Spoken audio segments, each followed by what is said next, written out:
હવે છે ને 2 રોટી આપજો ને સંસી પણ 2 આપજો.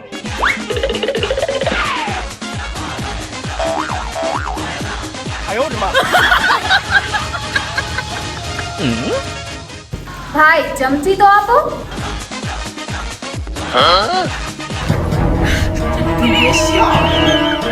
હવે બીજું કઈ જોઈએ સર? કાંઈ નહીં, હવે બિલ આવે.